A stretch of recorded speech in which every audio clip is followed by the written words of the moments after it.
This is IGN. A remake that pulls this RPG classic into the modern era visually and doesn't touch much else. This is your IGN review of the Gothic 1 remake by Jarrett Green. The 2001 RPG is a cult classic for a reason, ahead of its time in world building and nuanced NPC interactions.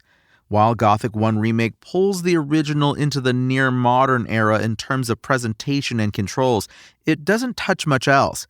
This is a mixed blessing. It's great because Gothic already forces a higher level of engagement and immersion out of those who play it, refusing to hold your hand in a way that still resonates in 2026. But its own sparks of brilliance are regularly challenged by the poor quality of its story, the inconsistent pacing of quests, and shallow combat, and none of that has changed either.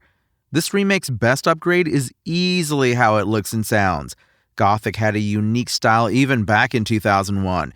It was the definition of doing a lot with a little, thanks to low-poly models with muddy details arranged and colored in ways that really evoked a sense of place many bigger budget games didn't. Everything has been enhanced, with modern lighting and models that make the old castles and caves of the valley seem more like real places. The grassy and rocky lands that make up the uncivilized spaces between the colony settlements look verdant and appropriately wild now. And though the audio design was always strong, especially in the sound effects and ambient nature noises, all of those are more robust than ever, even if the droning background music selection isn't all that special. But the best enhancement is the completely revoiced script. The original Gothic had some abysmal voice acting, and this remake does a great job upping the bar to at least good.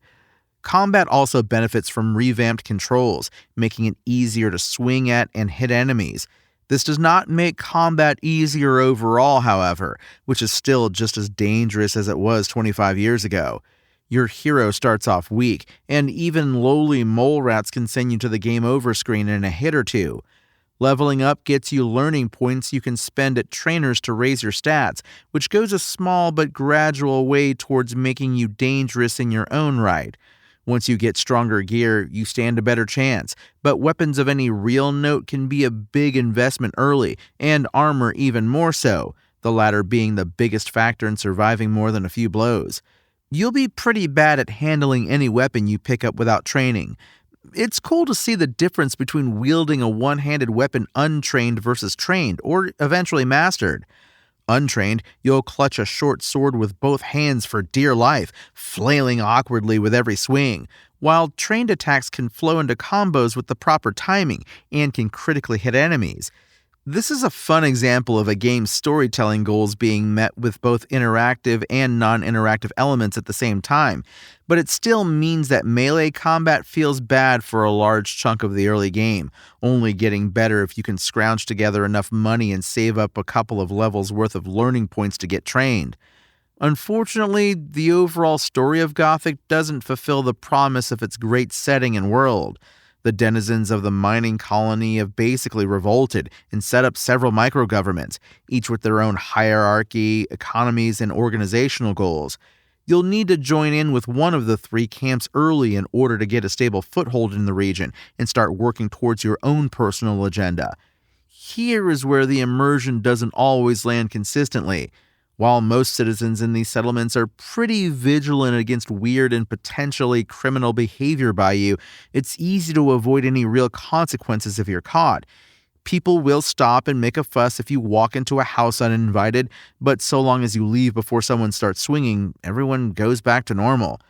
Lots of early quests put your dedication to joining a camp in direct conflict with your relationship with a different camp, meaning choices can have pretty definitive outcomes depending on how you navigate them.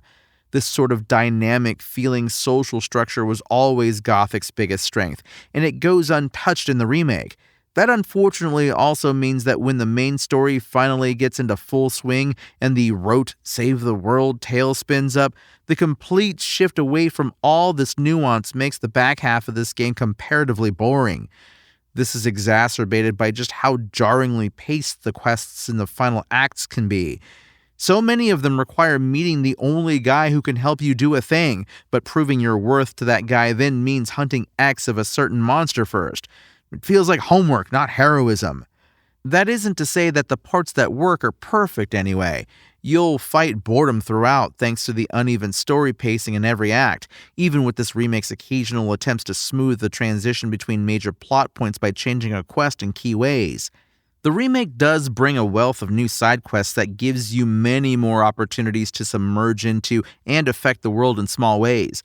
As a returning player, the process of discovering genuinely new things to do was just as pleasant as it was to see all the regular stuff the first time, which is to say it was often just as interesting and valuable as it was tedious.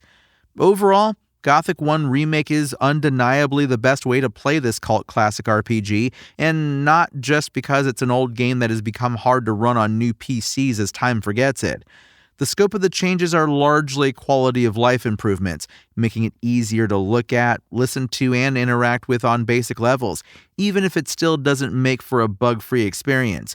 It's still one-dimensional combat, uneven pacing, and disappointingly dull second half have aged like milk, yet the earnest and ahead-of-its-time world-building remains a high watermark for the genre, feeling like a clever and fresh take even all these years later, and that's bolstered by new side quests that only enhance it. IGN's Gothic 1 Remake score? 7 out of 10. Thanks for listening to IGN. My name is Tony Jackson, and for the latest updates on all your favorite RPGs, visit us at IGN.com. Spoken Layer.